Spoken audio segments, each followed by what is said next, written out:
Hey everybody, thanks for joining us today. We are talking about buying in Edelweiss Plus today.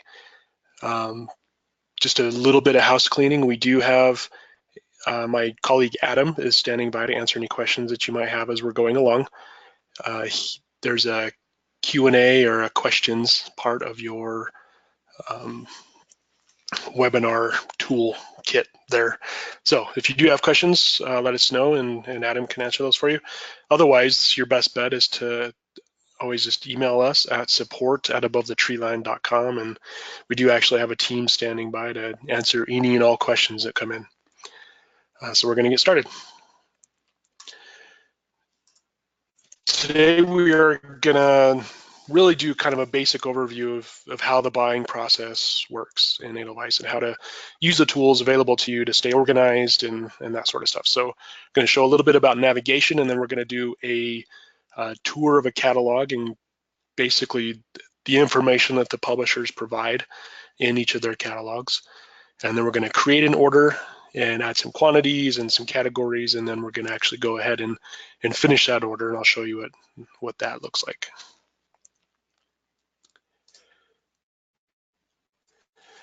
So things to know before we get started. Essentially, really, Edelweiss is a unique platform in that we don't sell or distribute anything except information, I guess.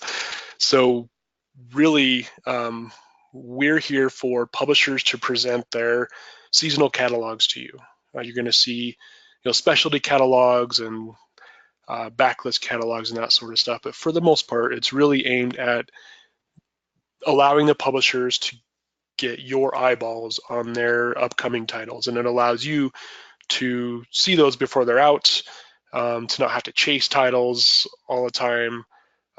It's kind of a crucial thing to know what books are coming if you're in the business of selling books. But like I said, so we do not sell or distribute books. Basically, it's a place where you can compile orders for titles that you discover there. You can do orders publisher by publisher and communicate with your sales reps if you like, or you can combine one big order into a big master order each season that you then send to Ingram or Baker and Taylor or wherever you order books. To be totally blunt, we don't really care where you buy books.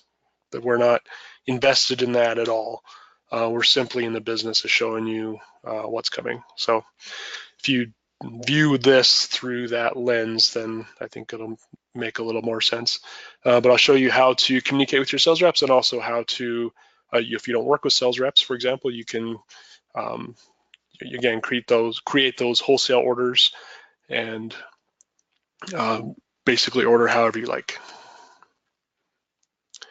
So if you do work with your sales reps in Edelweiss, then what's pretty great is they're able to create marked up catalogs for you. So it's essentially they add personalized notes and tags and priorities and stuff to each title within a catalog, and then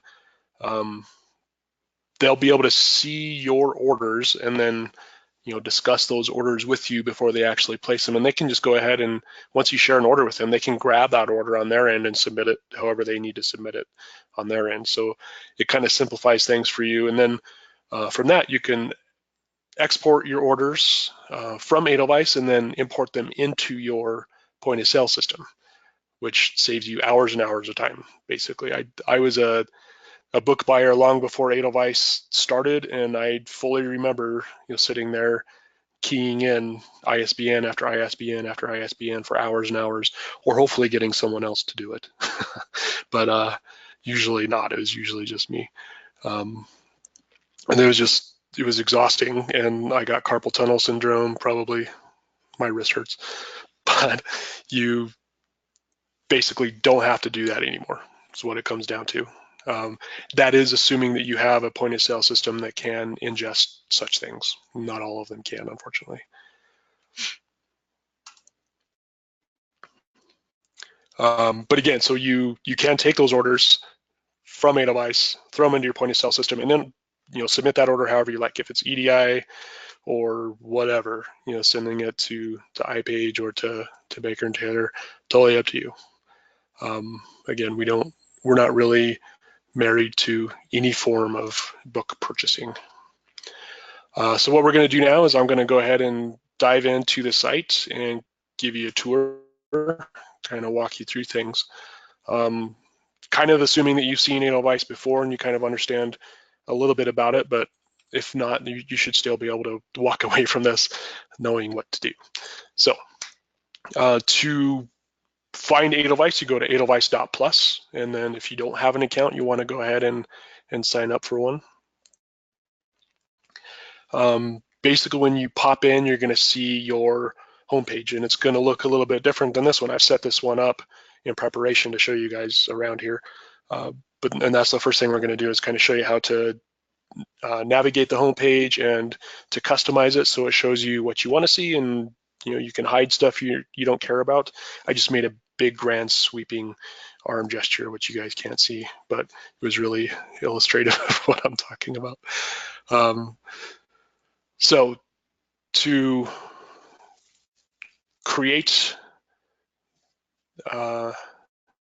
different sorts of widgets and create a different view on your workspace here, you can come in here, you can remove widgets by clicking the X, you can move them around, you grab them and drag them around to wherever you like, just by clicking on the little grid up here. Or to add a new widget, you can come up here and click on Add Widget. I don't like saying the word widget, but we're going to have to do that a few times here. So there's different sorts of widgets that you can add. So there's the catalogs, which has 9 different widgets that you can use. It's recently viewed, which is probably, in my mind, is the most useful one. Just whatever you looked at last is going to be right up at the top of the list. But you can do folders and any type catalogs that you've bookmarked, any new catalogs that are coming in, that sort of thing. Notifications is a great one. That's, if a sales rep shares a markup with you, which you can see here, then you're going to get a notification of that, which you can just click right into. So it's a review copies, publisher searches, etc. We're really going to focus on what I have on the home page right now. So basically, you have a publisher list over here. It kind of randomizes each time you open up the page. It's going to open to a random assortment of publishers, simply because it's kind of not fair to just show the top guys all the time, and at least that's what the bottom guys felt. So, but if you do click on a letter, you can zoom around within the alphabet there. This one is catalog shared with you, so any marked up catalogs that a sales rep has shared with you are going to show up right in this list. And there's also work list and folders, which I'm going to show you a little bit about, and then the notifications. And again, my favorite one, honestly, is the recently viewed. It's just, it makes things a lot easier, because chances are you're not going to be working through an entire catalog all in one sitting. 350 titles is a lot to go through, but it's nowhere near as much as, say, like a Hachette catalog, which can be 1,200 to 1,500 titles at a stretch. That way lies madness, trying to get through all that all in one stretch. And there's a catalog search here as well. Unfortunately, I think publishers are a little bit less strict about how they name their catalogs than they could be, and so sometimes that can be a little tough, but really just like a keyword search is your best bet there. We just did added in the last 3 months, you type in winter and you can see lots of stuff here. Or if you're just looking for, Knopf, looking for Knopf, for example, you can find those pretty easily if there has been any added in the last 3 months. But you'll see all kinds of stuff there, and then you can just click right into a catalog. To actually find a catalog that hasn't been shared with you, if you want to find the seasonal stuff, you'll do Abrams here. So publishers are responsible for organizing their catalogs as they wish. on here. So when you get to a publisher's page, you're going to see they're all going to have a featured catalogs. That's the one point that we do kind of stress with them, that they need to do that. Then you'll see, backlist catalogs, gift and stationery catalogs.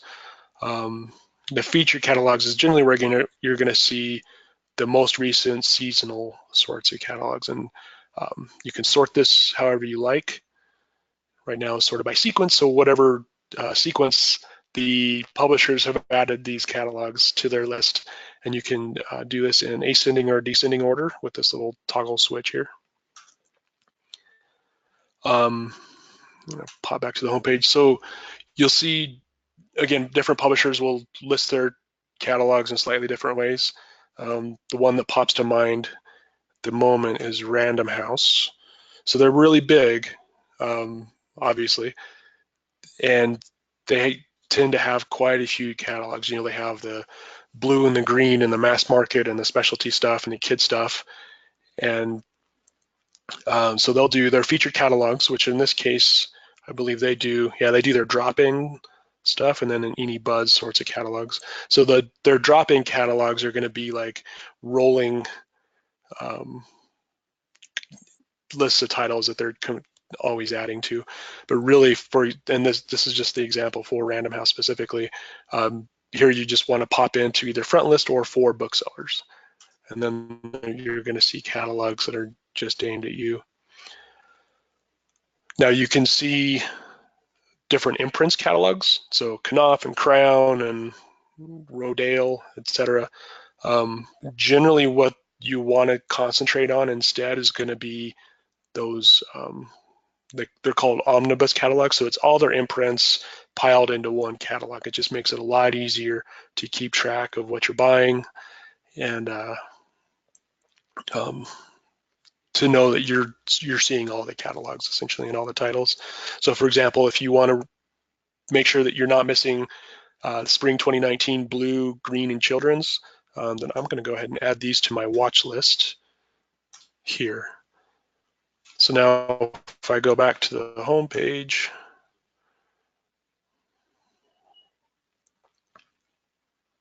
I said watch list, I meant work list, sorry about that. So now those three catalogs are added right here to my my work list here. So a work list is a great way to keep yourself organized. You can essentially each season add all the catalogs you want to work through to your work list. And then once you've gone through them, you can remove them from that work list. And you can see a full list there. So there's listed on the widget there. You can also go to catalogs and see your work list.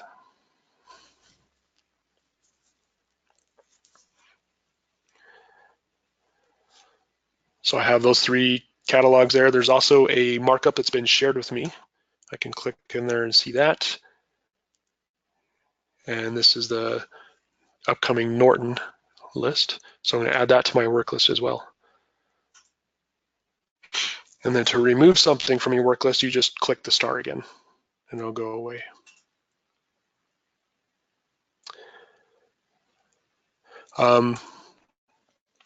So there's the work list, which is, again, is just a great way of keeping track of those catalogs as well. You'll also find folders. So a folder is essentially a tag that you can add to a catalog,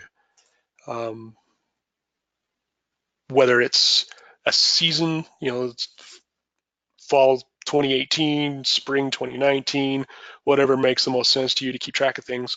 One of the best things that I've seen is, for those sales reps who rep tons and tons of different publishers, the commission reps might have a bunch of university presses, and they might also do Scholastic or, part of Simon, or it's always kind of hard to tell what they're going to be repping. So you can come in here and add a folder here and say, Jim Senna is a friend of mine, so I'll say this is a Jen Senna catalog, and so now we have a folder for him, and as you go through you can add more of those.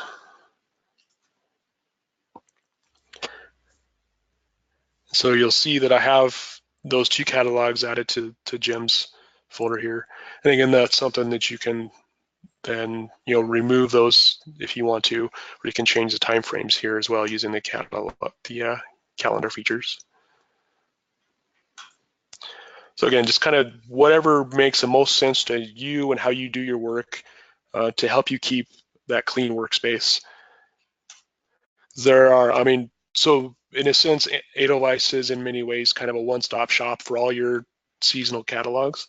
But because of that, there's just a lot in here, and it can be really easy to get confused and to miss things and that sort of stuff. So really, use the work list, use your folders, keep track of what you've been looking at in the recently viewed and that sort of stuff. It's really important to stay organized.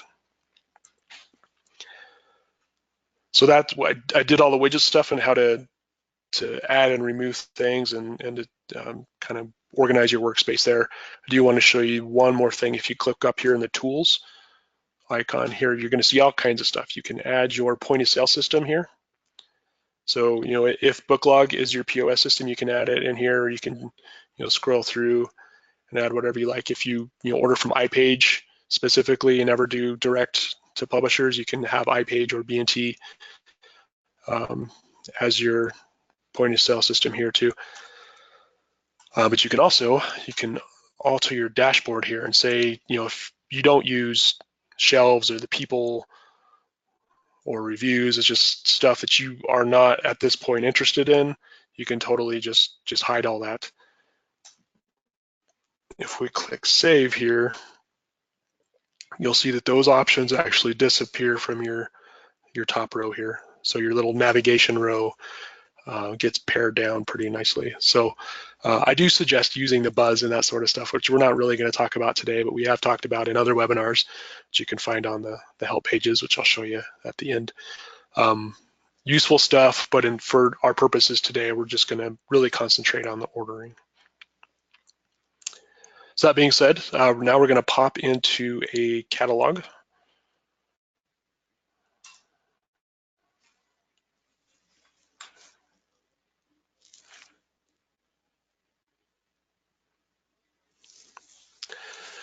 So when you open a catalog, it's going to load the entire thing, which means that you're going to be able to very quickly filter and sort this title list as you like. Generally speaking, you don't have to do that. You don't have to sort by imprint or pub date or anything like that. It's going to automatically be sorted by catalog sequence, starting with the number 1 title, working down to number 350 in this case. You can switch this if you want to look at the last titles first. You can just click in that guy. But generally speaking, from here you can go ahead and just start working through here. That being said, I'm going to open up some stuff here. Within the title list itself, you have a bunch of options. So you can choose whether or not you want to see your sales reps markups, and I do. You can also decide if you want to see their suggestions, and you probably do. If they're doing suggested orders for you, it's nice to see that. Not all buyers like that. Not all sales reps are good at that, frankly. So if this particular sales rep is not awesome at making suggestions, they just suggest you buy a carton of everything, then maybe you can hide those.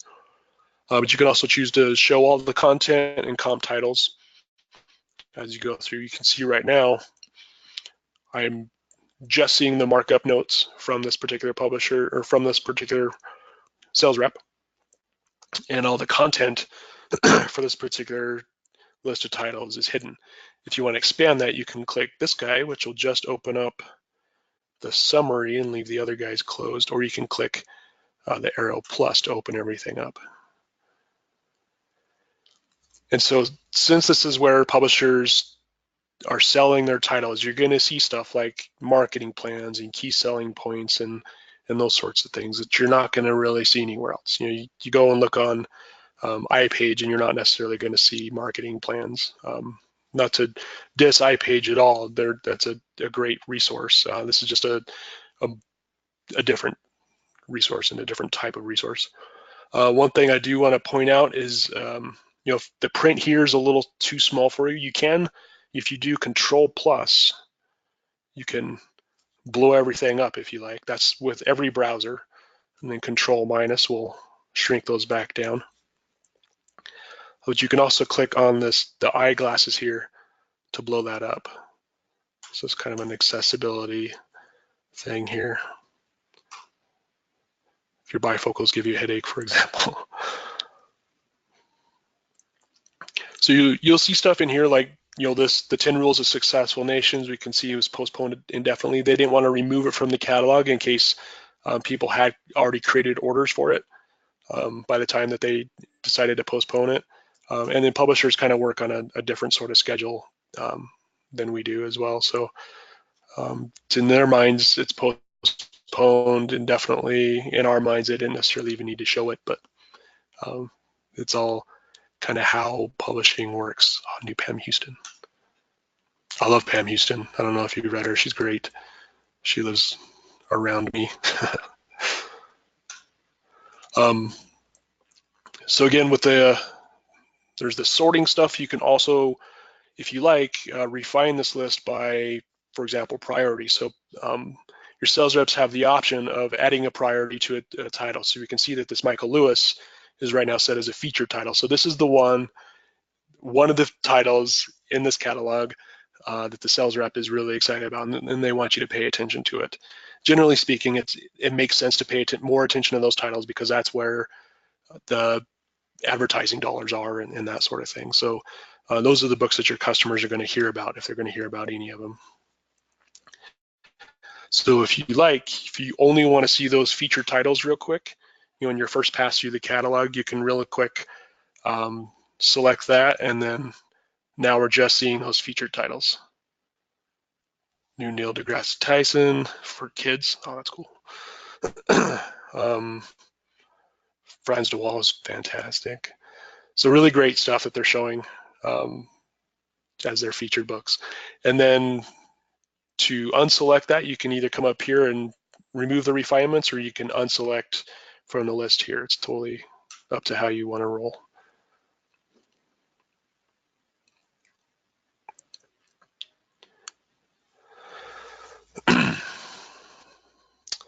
So that's kind of a tour of the catalog. You'll also see comparable titles, which can be very helpful. It'll essentially will show you how the publisher views this title. And oftentimes you'll see, not oftentimes, hopefully every time, for an author like Michael Lewis, for example, they'll show their previous titles. Now, if you subscribe to Edelweiss Analytics, you will be able to actually see your sales history and inventory history for these titles right here in the site. If you don't, then it's just you're not going to see any of this stuff over here. I'm in a demo account that doesn't have sales history, so there's no number showing there, but you would see the first 3 months worth of sales, first 3 months of average inventory for each month, and lifetime sales, last year's sales, current on hand, and current on order, which is stuff that you're going to go back to your point of sale system and look up anyways if you're a conscientious buyer. So it's nice to be able to see it right here as you're rolling through. Really speeds up the process. What's really nice here as well that they've shown his upcoming title, and they have a couple of his latest books here. Just by the way, you may want to stock up on the new thing, for example. And you can actually pop in here and see more information about that. Add it to your order if you like. See contributor, bio stuff, links, etc.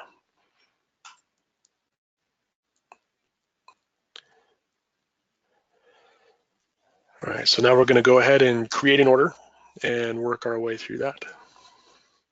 So right now, if I go, this is the field where you would be adding quantities and categories and such. I have not yet created an order. Right now I'm looking at all orders combined down here. You need to create an order in order to be able to add titles here. So if you haven't done that, or you're not looking at your selected order, that's going to warn you about that right there. So to create an order, you just come down here and click into the orders here. You can click on the plus to create new order, or you can click into the list here. Now, if you click into the list, it's going to show you all your active orders that you can use for this particular catalog. In this account, there are none, which is great because I don't want to be adding new titles to an old order, for example. And we'll talk about that a little bit more at the end about how to manage your seasonal orders. But to create an order, you just click on the plus, create new order. And you'll get a screen where you can add basically your purchase order information here. So the order name is actually a relatively important piece. I'll come in sometimes and I see folks, this is a WW Norton order, so they name all their orders, their Norton orders Norton, or they'll say Norton Spring or something, but then next spring or the next spring or the next spring or the next spring, because hopefully you're going to be doing this for a long time. It can get a little bit confusing about which order is which. So I always recommend that you name it using this convention. The name of the publisher, however you refer to them. I always just say Norton, and then the season and the year. Really simple. So you can tell at a glance what you're looking at every time you view this order. You see it in a list of other orders. If you do have a purchase order number, you can go ahead and add that here. Chances are you don't yet, because oftentimes that's something that's generated by your point of sale system. So you can leave that blank for now if you like. You can add your standard discount here. I'm just going to go pie in the sky here. That's not a real discount. The next level here is the rep shared with, which I'm going to talk about in just 1 second. I do want to point out here, you can add comments, and these comments are for you and your staff. So if other people that work at your store are seeing this order, they can see your comments. So you can say in progress, or rep meeting September 5th at noon, they bring donuts, whatever is relevant to you. Just keep in mind that your rep will also see that comment. So I was part of a phone call one time where buyer had said this rep is always late, it drives me crazy, just as an aside to themselves, and the rep saw it and they all had kind of a teachable moment there. And they were finally honest about some things, which I think was very healthy. But you can add comments or not, that's totally up to you. If you have a specific code that you use within your point of sale system for Norton, for example, then you can add it in here. I'm just going to say Nort. You can add an appointment date if you want. You don't have to, but you can, in an orders list, you can add, you can sort your list of orders by appointment date. So you can keep track of things that way if you like. Under the show advanced options, this order is going to automatically be bound, scroll through here, to Norton. Because you're in a Norton catalog when you created the order, it's going to bind it to Norton. I just did air quotes when I said bind, but you couldn't see that. But what it means is that, like it says up here, make this order only visible within catalogs from the following vendors. So this order will only be visible when you're viewing Norton catalogs, which is great, because you don't want to be looking at HarperCollins and start adding titles to your Norton order, which is a thing that happens. You just want to make sure that you're paying attention when you start adding stuff to an order. You can also bind this to a specific catalog if you like. If you want to do it specifically to this catalog that you're looking at, you can do that. The way I like to do it is just how it is. So right now it's bound to Norton and to all catalogs. So if I wanted to go into a different catalog from a couple seasons ago, or into their backlist catalog or a drop-in catalog or a collection, for example, that my sales rep sends me, a collection is a custom catalog, basically, that they can create kind of on the fly. I can add titles from those catalogs to this order, which I think is the most flexible, easiest way to do it. So now the reps shared with thing. Within Edelweiss, your sales reps will not see your order unless you actually share it with them. So right now it's private to you. If I was to save this, it would say, heads up, you have not shared this with the sales rep yet. Would you like to continue without sharing? And I'm going to say no thanks by canceling that. So to share this with your rep, you can click in here and your list of reps is going to be delineated by their company. So, WW Norton is under the W's. I can come in here and share this with the great Meg Sherman if I like. You don't, I want to stress that you do not have to share this with a rep right now. You can do this once the order is complete if you like. Just keep in mind that a rep might see your order, but they're really not going to submit it until you're ready, because frankly they want you to add more stuff to it generally. So you're generally pretty safe there. But there is a way to communicate with your reps once you're ready to submit the order as well, and I'll show you that once we have something ready to submit. So in this case, I am going to go ahead and share this with Meg, simply because I don't want to have to remember to do it later. So it's shared with Meg Sherman. I'm going to just go ahead and do that again. It's already there. Boop. All right, so now if I want to email Meg, I can do that from here. You click into the list there. I'm going to try this again. You click in there and then you click email checked shares, and you'll be able to say, hey, this is in progress. Don't do anything with it yet. Generally speaking, you don't have to do that. Right now, it's already shared with Meg and not something that you really have to worry about.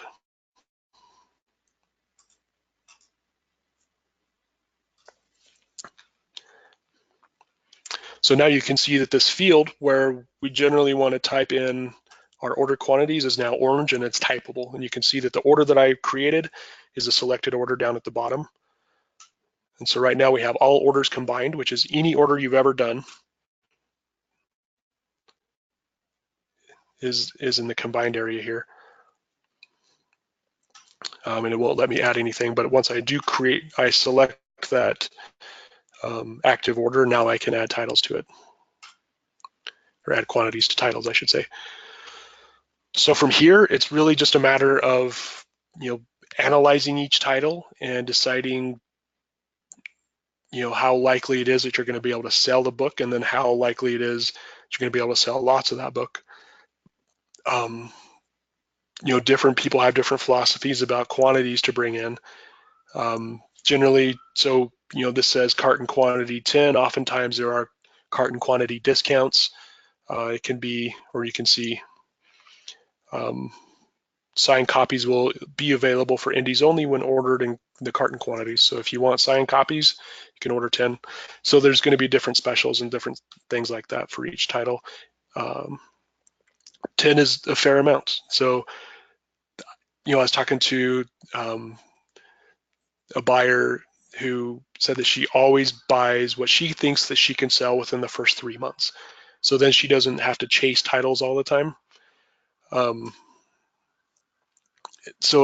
But also, replenishment from wholesalers can be rapid at times. So you don't necessarily have to have a whole stack of titles all the time. So again, totally up to how you like to buy and your philosophy behind that. But to add a quantity, you simply add the number and then move on. Once your cursor leaves that field, I just clicked outside of that field, it will save. So it saves automatically as you roll through a list of titles. If you want to add a category here, you can do that. So I'm going to say new release, except I'll spell it. I'm horrible at spelling when people are watching every single time. So wherever you want this to land in your store is what you add here. If you have a code for new release titles or for political science titles, feel free to add that in here. That being said, you can map that information. I'm just going to show you that very, very quickly where you can find that. So all titles in Edelweiss are classified using BISAC, Book Industry Standards and Classifications, which is what publishers use to classify their titles. You can map those BISAC codes to your own store codes by clicking into category mappings after you click on the tools icon there. So in this case, so we're looking at political science. So if I have a code that I use at my store for that. I can, oops, ding. I can add that in here. So just say poly, and then I'll save it.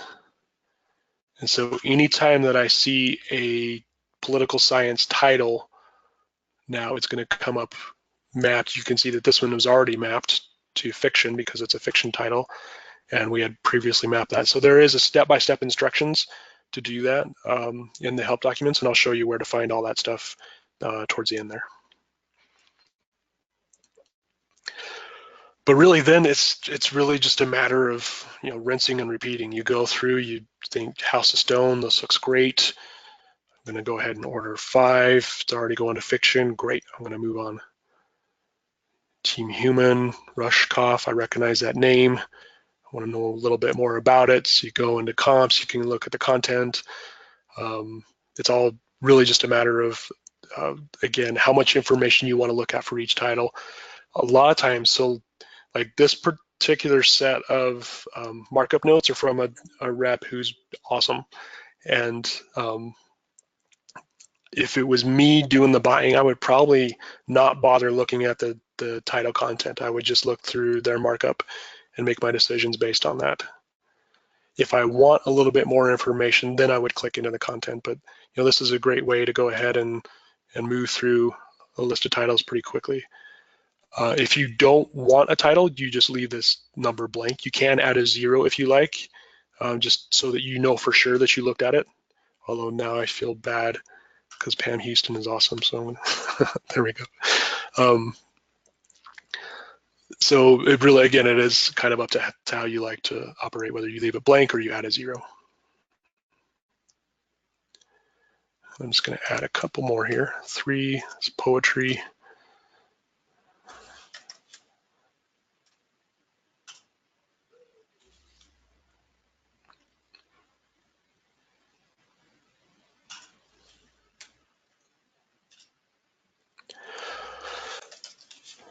All right, so now we have a list of titles that we have decided to purchase. At this point, if you wanted, go through a backlist catalog or something like that, you can go on and find a Norton backlist catalog. Totally, again, up to how you want to roll here. If you want to add some of these featured backlists, if you want to decide the Big Short might be relevant nowadays, you can come in here, go to orders, make sure that the selected order that you are working in is in there. That's it, and you close it up and you move along. So I added the Big Short to this order. Now, right now we're looking at a catalog, we're not looking at an order. So this doesn't add the Big Short to the list of titles here because the catalogs is a set list of titles. It does add it to your order on the other end, which we'll go and look at now. So if you jump to the top, this little arrow here over on the right will bump you back up to the top of the page. And then we can go into orders.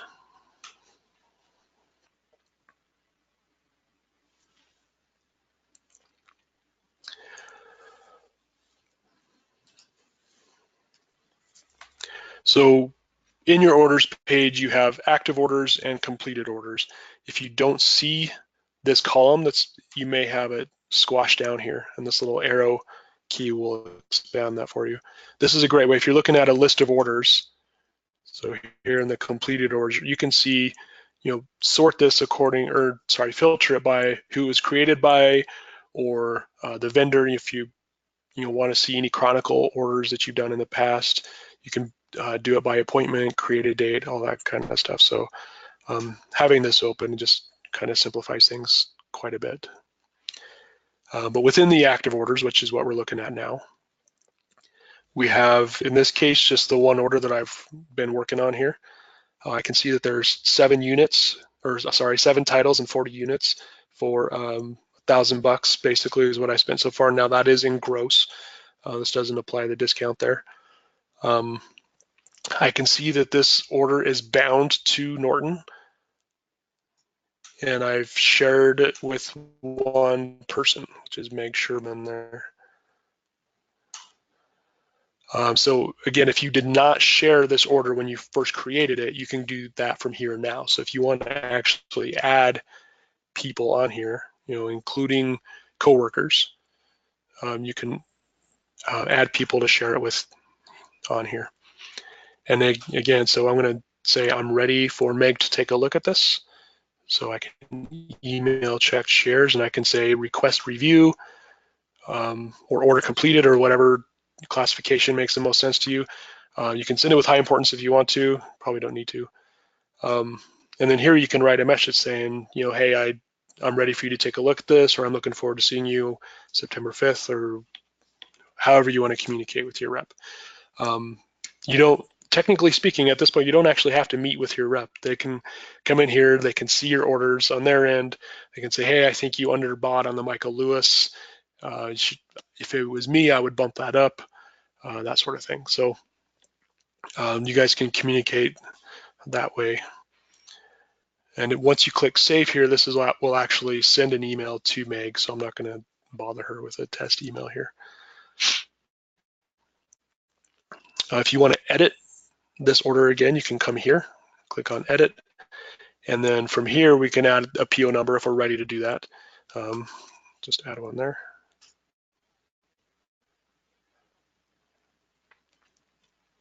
See, once you do that, it adds the PO number to the list there. Ooh, I just clicked into that. So from here, there are two different ways to look at an order. You can click on the name of the order to see the order in essentially a catalog view. So it's going to show all the titles that we've ordered.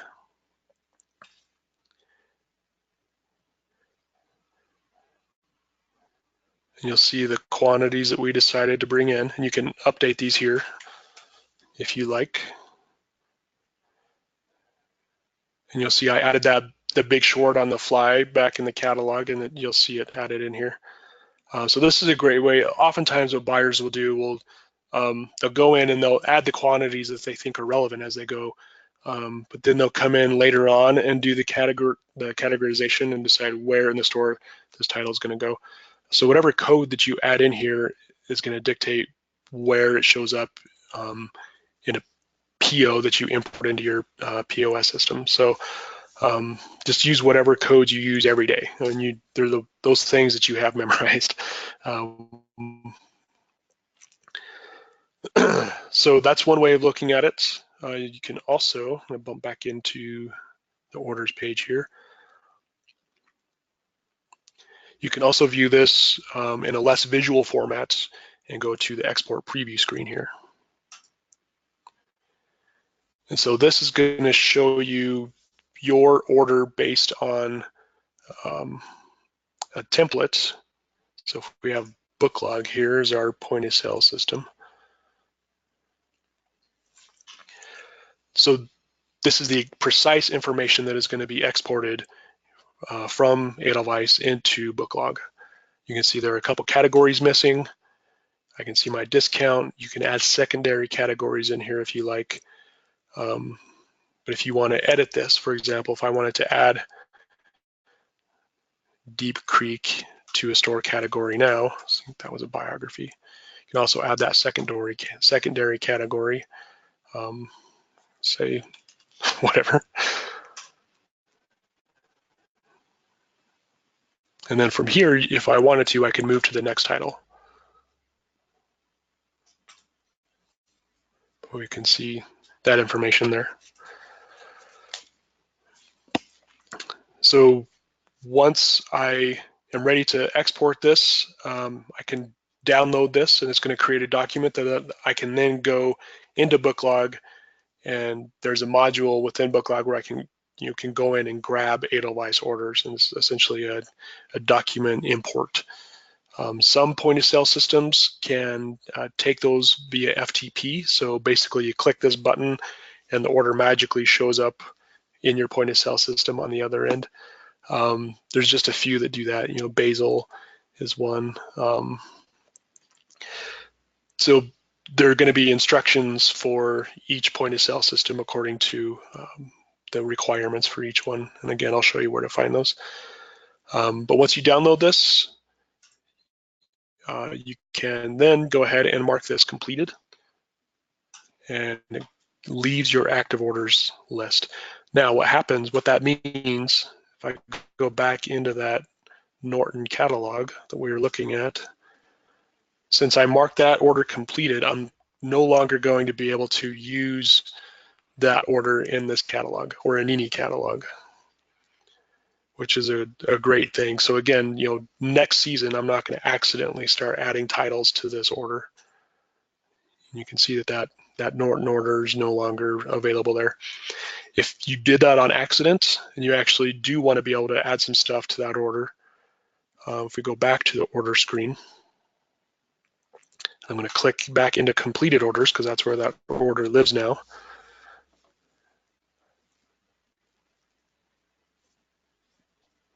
And I can reactivate this if I like. I can see it moves it back into the active orders. This is a really important step in making sure that your workspace stays clean. I've worked with folks.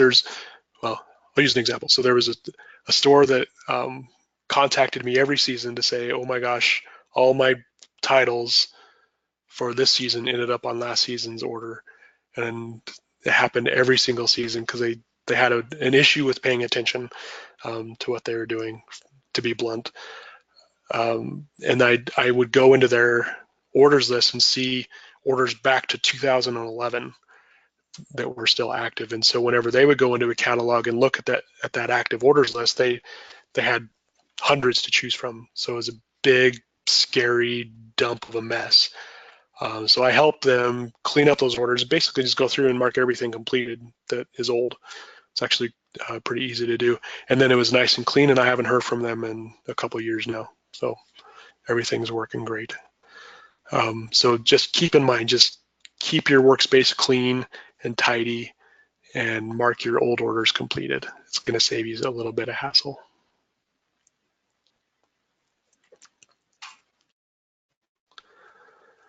All right, so again, we talked today about making sure that your homepage looks how you want it to and is organized how you like it and has the tools that'll help you do your job.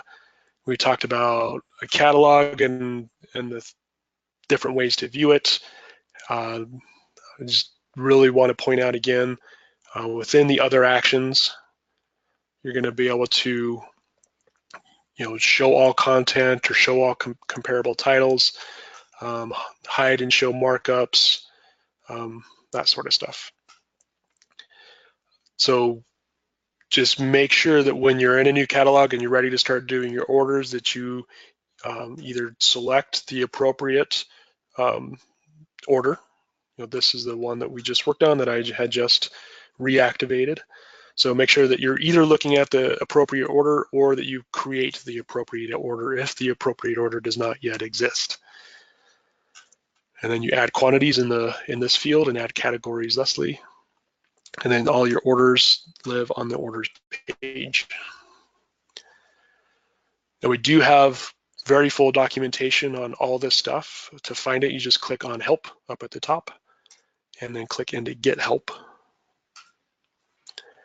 And that will take you to the support documents. You're a bookseller, so you would click into Booksellers.